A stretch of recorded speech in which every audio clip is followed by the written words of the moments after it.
and welcome dear friends. Welcome to Exam Sadda 75 and this is Priya and today I am going to explain here an interesting poem that's name is Father to Son. Father to Son is a very beautiful poem and very interesting because it tells us about the relations of with a father and a son. एक पिता और बेटे के बीच के relations के बारे में ये हमें बताती है कि किस तरह कोई पिता अपने बेटे से बातचीत करने के लिए, उसके साथ समय स्पेंड करने के लिए क्या थिंकिंग रखता है, बेटे की क्या थिंकिंग होती है, इसी से रिलेटेड हमारी पोयम है. So first of all we have to know the introduction and we have to know about our poet that's name is Elizabeth Jennings. So you can see an image here. She is Elizabeth Jennings and she was born on 18 July 1926 Boston, United Kingdom. United Kingdom के Boston में 18 जुलाई 1926 को इनका जन्म हुआ था and she was died in 26 October 2001 Bampton, United Kingdom. 26 अक्टूबर 2008 को इनकी डेथ हो गई. इन्होंने अपनी education NS college Oxford high school से कंप्लीट की एंड इन्हें कॉलन मेंटली एक अवार्ड से भी सम्मानित किया जा चुका है. So this is the poem of her that is Father to Son and the poem has 4 stanza and these are very beautiful stanzas. So in this video I will explain the explanation of the poem line by line. So you have to watch this video till the end without any skipping and first of all यदि आपने अभी तक इस channel को subscribe नहीं किया है तो हमारे चैनल को सब्सक्राइब करें, साथ ही साथ अपने दूसरे दोस्तों के साथ भी इसे शेयर ज़रूर करें. So the poem first stanza says I don't understand this child though we have lived together now and in the same house for years. I know nothing of him, so try to build up a relationship from how he was when small. So in this stanza, a father expresses his feeling. इस stanza में जो एक पिता है वो अपनी feeling को express करते हुए, अपनी फीलिंग को, अपनी भावनाओं को व्यक्त करते हुए कहते हैं कि उनका बेटा जो कि बचपन से उनके साथ रह रहा है, मतलब कई सालों से एक पिता अपने बेटे के साथ रह रहा है एक ही घर में, एक ही दुनिया में, लेकिन आज भी वो अपने बेटे को अच्छी तरह से समझ नहीं पाता. I know nothing of him. Poet कहते हैं कि मैं अपने बेटे के बारे में कुछ भी नहीं जानता. मतलब कुछ भी नहीं जानता से मतलब कि मैं अपने बेटे की लाइक डिसलाइक, उसे क्या पसंद है क्या नहीं, किस बात से वो खुश होता है किस बात से नहीं, मैं इसके बारे में कुछ भी नहीं जानता. इनके पिता कहते हैं, पोएट कहते हैं कि मेरे और मेरे बेटे के बीच में एक बहुत बड़ा कम्युनिकेशन गैप है. हमारे बीच में काफ़ी कुछ ऐसी मिसअंडरस्टैंडिंग्स हैं जिसके कारण हम दोनों एक दूसरे के साथ अपना टाइम स्पेंड नहीं करते हैं एंड हमारे बीच में कुछ भी सही नहीं है. मतलब इसी के कारण हम एक दूसरे को समझ नहीं पाते हैं. यहाँ पर पोएट 4th लाइन में कहते हैं so try to build up a relationship from how he was when small. यहाँ पर पोएट कहते हैं कि इसीलिए मैं अपने बच्चे के साथ एक बार फिर से एक ऐसा प्यार भरा रिश्ता बनाना चाहता हूँ जिसमें मैं मेरे बेटे को अपना टाइम दे सकूँ और मेरा बेटा मुझे अपना टाइम दे सके और हम दोनों एक फ्रेंडली नेचर के साथ एक दूसरे के साथ रह सकें ताकि हम दोनों को एक दूसरे की कमी महसूस ना हो. वो चाहते हैं कि वो अपने बेटे को बिल्कुल उसी तरह देखना चाहते हैं, उसी तरह पाना चाहते हैं जैसे कि वो तब था जब उसने जन्म लिया था. So that's the explanation of first stanza. I hope you understand very well. Second stanza.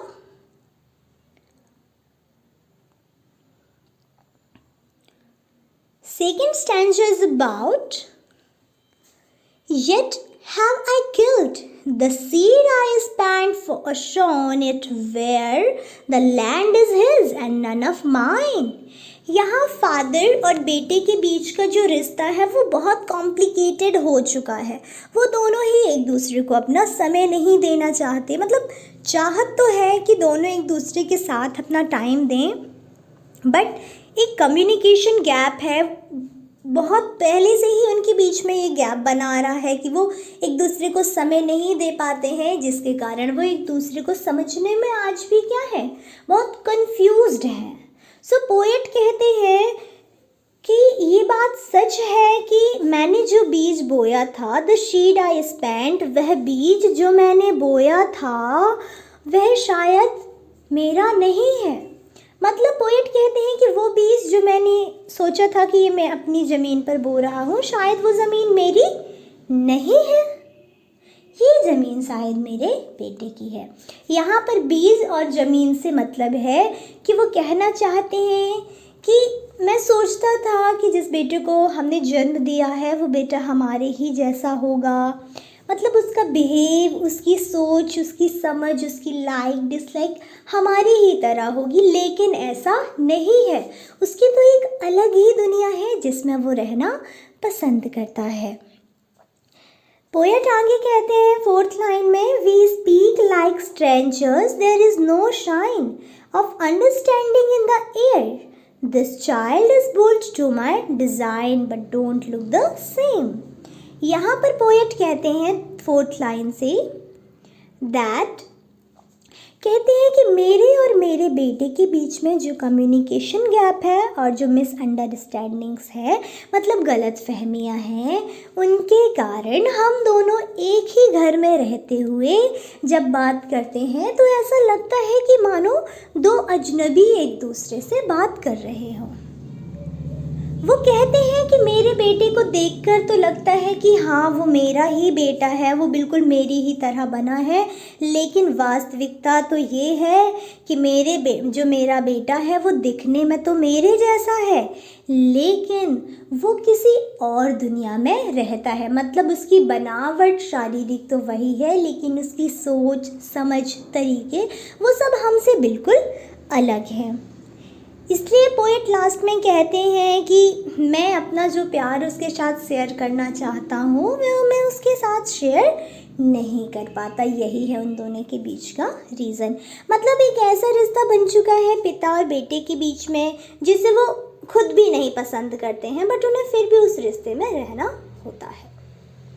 3rd stanza है, silent surrounds us, I would have him prodigal returning to his father's house, the home he knew, rather than see him and make and move his world, I would forgive him too, shaping from sorrow a new love. इस tension में poet बताते हैं कि हम दोनों के बीच जो gap हैं, जो गलत फहमियाँ हैं, उन्हीं के कारण हमारे रिश्ता इतना नाजुक हो चुका है कि हमारे रिश्ते के चारों तरफ यदि हम देखें तो बिल्कुल सूनापन है, सन्नाटा है, हमारे बीच में प्यार नहीं है।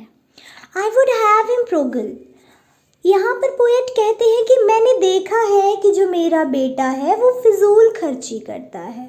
यहाँ पर एक वर्ड आया है प्रोगल मतलब क्या होता है, फिजूल खर्ची करना, मतलब घर से दूर रहना। मतलब जो लड़का फालतू के खर्च करता रहता है और घर से दूर ही भागता रहता है, एक ऐसा लड़का।